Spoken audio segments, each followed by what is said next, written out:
apoiadores de Bolsonaro hostilizam padre que fez críticas ao presidente em igreja de Fortaleza, mas em outro dia, fiéis expulsam bolsonarista da missa. E a gente vai falar, neste momento, com o padre Lino Alegre, da paróquia Nossa Senhora da Paz, de Fortaleza, e com o Marcelo Shoa, que é advogado, professor de Direito da Universidade de Fortaleza, integrante da Associação Brasileira de Juristas pela Democracia, Núcleo do Ceará. Olá, padre Lino, seja bem-vindo e seja bem-vindo, Shoa. Bom dia. Bom dia. Muito bem, a gente já lembrou de você, o Shoa, quando a gente viu essa notícia aí de Fortaleza, lembramos de você e vamos promover esse encontro neste momento. E eu vou contar um pouquinho, né, para os nossos ouvintes, internautas, telespectadores, mais ou menos o que aconteceu, e a gente vai mostrar um vídeo já em seguida sobre a reação, né, desse fato que eu vou contar agora, que na missa de domingo, do dia 4 de julho, o padre Lino Alegre, após a celebração na paróquia Nossa Senhora da Paz, em Fortaleza, teve a sacristia invadida por um grupo de 8 pessoas que, com ofensas, desrespeito, agrediram psicologicamente o padre. Ele é membro da Pastoral do Povo de Rua, da Arquidiocese de Fortaleza, e ele é símbolo da luta pelos direitos humanos. Ele sofreu ataques após denunciar o descaso político frente a mais de 500 mil mortos vítimas da Covid-19. E o que aconteceu? Aí, no outro dia, na missa, um bolsonarista apareceu e vamos ver o que aconteceu. Nós temos aqui um vídeo, nós vamos apresentar agora um trecho desse episódio onde um bolsonarista foi expulso da igreja pelos fiéis. Vamos ver aqui se a gente consegue ver nesse momento. Vamos lá.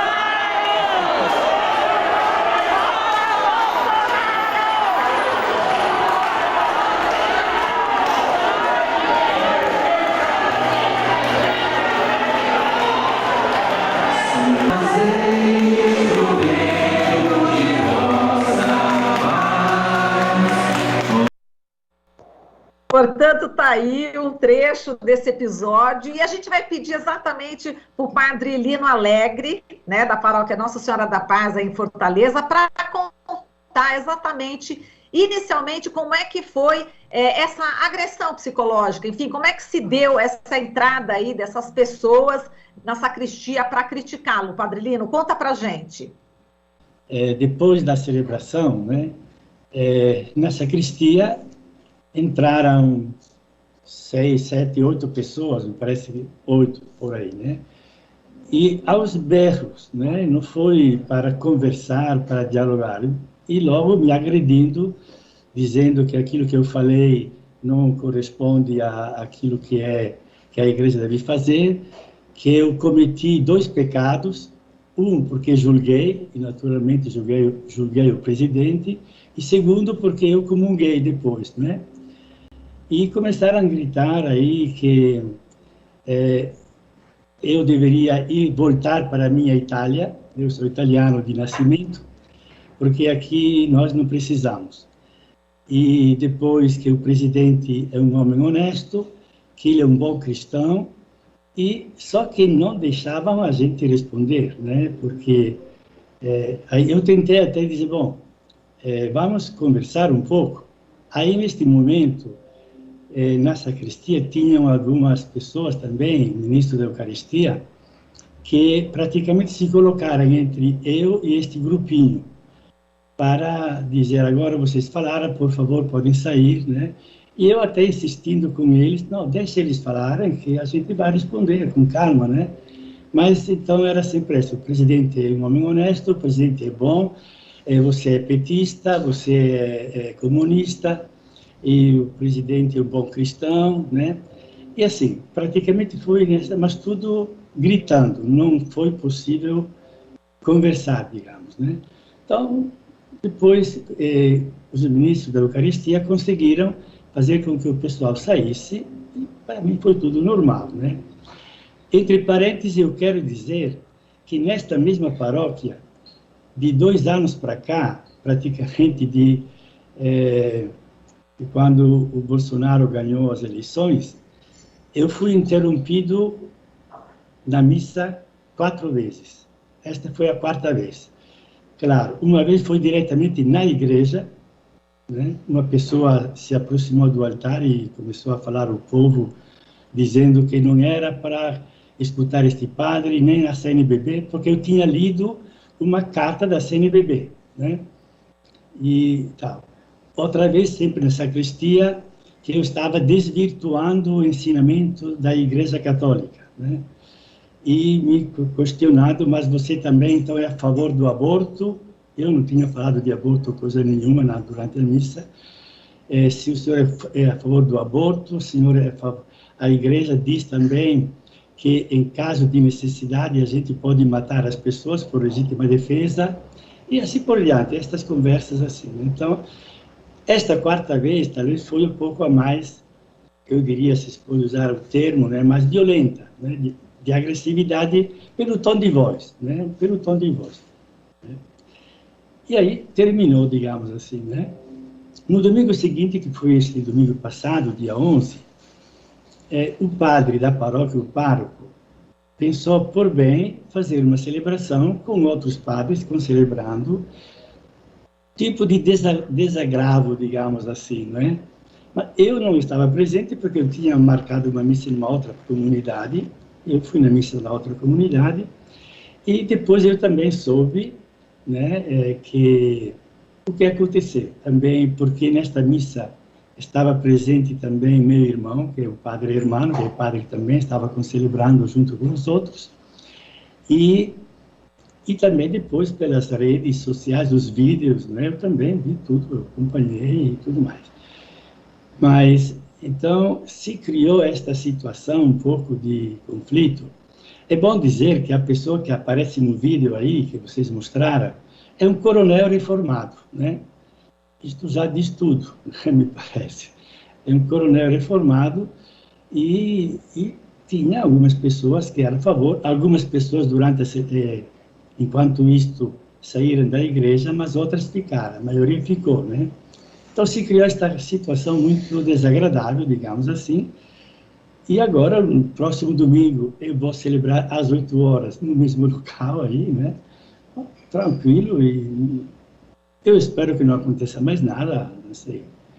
A gente não está querendo exatamente criar uma espécie de briga pessoal e tal, né? Porque o que a gente está tentando de fazer, né, é um pouco um problema nosso de padres, né?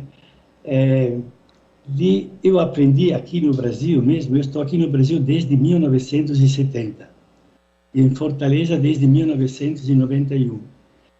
E sempre aprendi que o Evangelho sem a vida concreta, né, não tem muito sentido, né?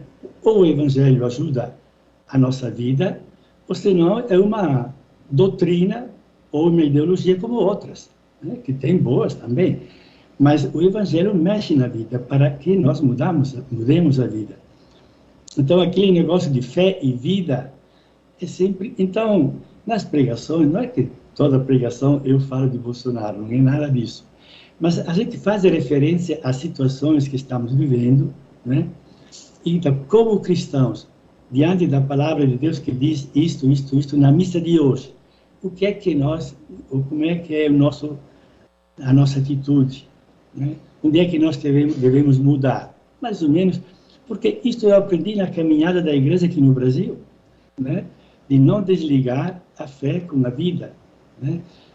Eu não me sinto nem um profeta, nem filho de profeta, como falava o profeta Amós domingo passado, né?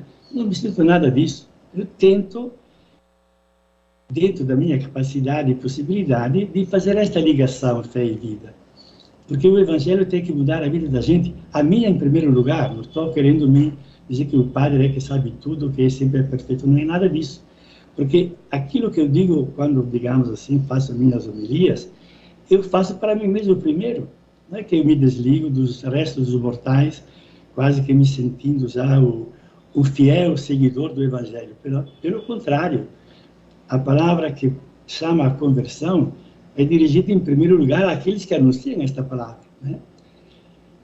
Mas, então, eu não queria criar, digamos, confusão, né? Mas é o Evangelho que cria confusão. Muito bom, padre. Eu queria que o João falasse, né? O Evangelho é que cria confusão, exato, né? A gente não pode ficar em silêncio diante de tantas mortes. E é exatamente o que o padre Lino fez, né? Ele falou exatamente da responsabilização, né? Do governo diante das mortes, não é?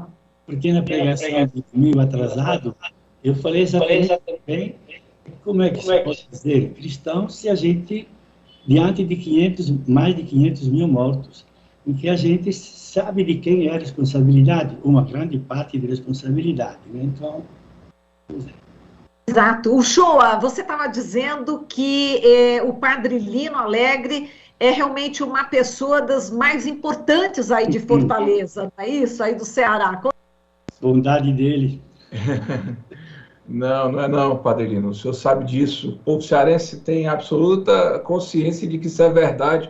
Padre Lino e Padre Hermano são duas pessoas queridíssimas aqui e importantes, porque nos dão a esperança de que, de fato, a pregação, a palavra de Deus, pode servir para transformar o homem para melhor. Porque o que a gente está vendo, ultimamente, é exatamente o contrário. É se pegar a palavra de Deus para apostar num retrocesso civilizatório. É o que o padre Lino faz, e aí ele não faz isso como militante partidário, né?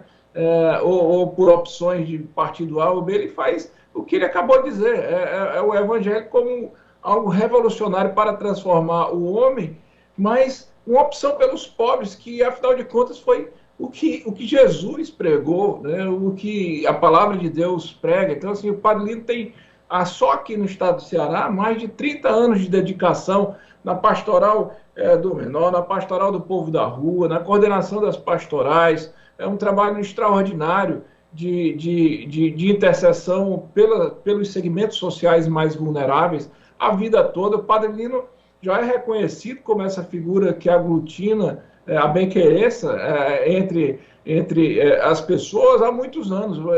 Eu conheci o padre Lino em 2012, no começo em 2012, o padre Lino já estava recebendo os prêmios mais importantes de direitos humanos aqui desse estado. Então, essas pessoas que fizeram esse constrangimento são pessoas que apostam exatamente no contrário, apostam na intimidação, apostam na violência como forma de resolver as suas divergências, apostam no ódio, apostam na ruptura social. E eles estão desesperados porque o espaço está diminuindo para esse tipo de postura, sabe, Marilu? Queria dizer para você que essas pessoas que dizem que o padre Lino, por exemplo, não pode se manifestar ou opinar sobre as circunstâncias políticas, são as mesmas que acham que é política, que não é política, acham que não é política apoiar a vinda de uma Copa América que traz uma nova variante de coronavírus, como foi dito para a Thalita Galli na entrevista anterior. Quer dizer, são pessoas que acham que é muito normal você apostar num governo que constrange cada vez mais os trabalhadores, num governo que acaba com o meio ambiente, num governo que defende remédio ineficaz. Então, assim, todas as opções, né, são políticas, inclusive para calar também é uma opção política. E o padre Lino entendeu que ele, enquanto homem de Deus, ele tem que pregar a esperança, e é isso que ele faz, de modo que eu acho que a solidariedade do povo cearense vai estar com ele sempre. E no que contar aqui do Marcelo Shoa e de toda a família que ele também conhece, estará com toda certeza, porque é um homem de bem, um homem querido. Inclusive, eu agradeço muito a TV, a RBA, pela oportunidade de me dar esse testemunho aqui diretamente a ele. Muito obrigada, então, Padre Lino Alegre, da Paróquia Nossa Senhora da Paz de Fortaleza, e o Marcelo Show, advogado, professor de Direito, integrante também da ABJD, Associação Brasileira de Juristas pela Democracia. Forte abraço para os dois, muitíssimo